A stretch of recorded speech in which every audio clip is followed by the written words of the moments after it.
Dans la première lettre aux Corinthiens, nous savons tout ce qui nous y est dit au sujet de l'homme et de la femme et de leur place respective dans l'Église. Si cette relation céleste pour l'accroissement de Christ est établie, elle produira un enrichissement immense, et non pas un appauvrissement. Quelle est la place de la femme dans l'Église? Elle doit exprimer ce côté du caractère de Christ, qui est toujours le côté gracieux, sympathique, le côté de l'aide. Pensons-nous que la femme doit être supprimée? Je ne le pense pas. Et je ne pense pas que la parole de Dieu enseigne cela.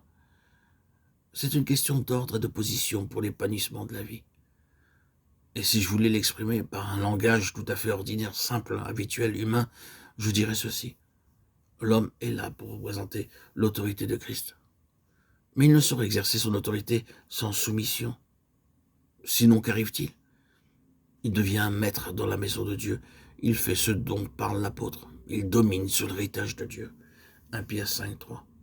Il a besoin que la femme qui représente la soumission vienne lui dire « Non, mon ami, agis doucement, ne fais pas de mal, ne nuis pas aux intérêts du Seigneur par cet esprit d'intolérance, par ce ton officiel. Souviens-toi que tu as besoin toi aussi d'être supporté par le Seigneur. » Voyons-nous le principe de la soumission à l'œuvre? Les deux ne peuvent pas être séparés. Le Seigneur a besoin de tous les deux. Et je crois que le Seigneur a exprimé cette relation dans l'Église pour son gain et non pour sa perte, pour son enrichissement et non son appauvrissement. Cela pour que soit toujours maintenu selon ce principe de la soumission de Christ, cette tendresse, cette douceur, cet égard pour les susceptibilités qui enlèvent au gouvernement toute roideur.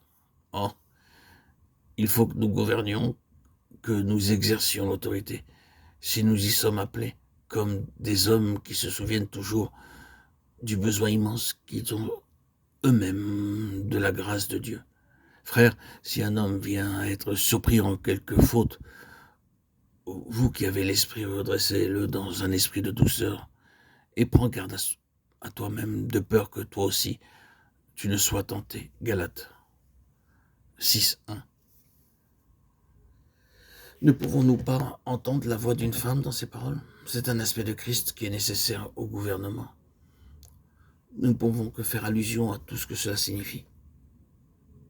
Ce que j'ai tout le temps au fond de ma pensée, c'est que tout ce qui concerne la maison de Dieu, les relations et toutes les autres choses, tout doit servir à l'accroissement de Christ.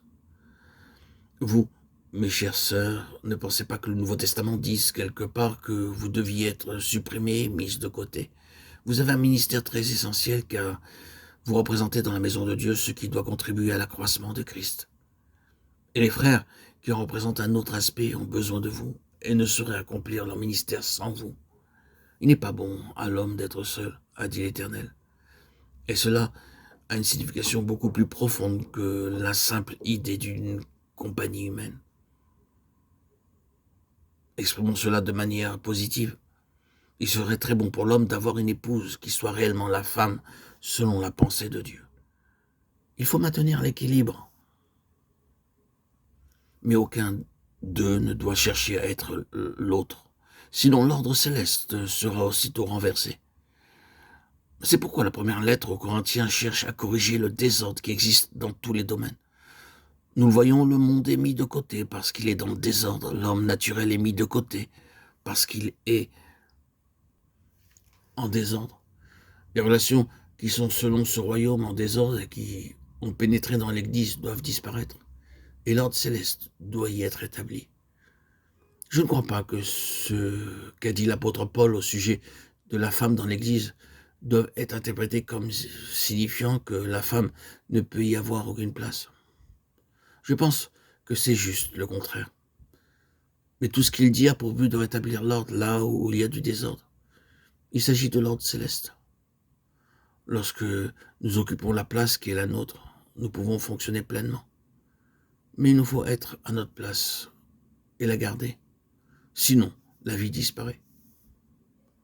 Peut-être ne serons-nous pas tous satisfaits par ce qui vient d'être dit, mais nous nous occupons de principes. La loi de la vie opère dans la ligne d'un ordre céleste.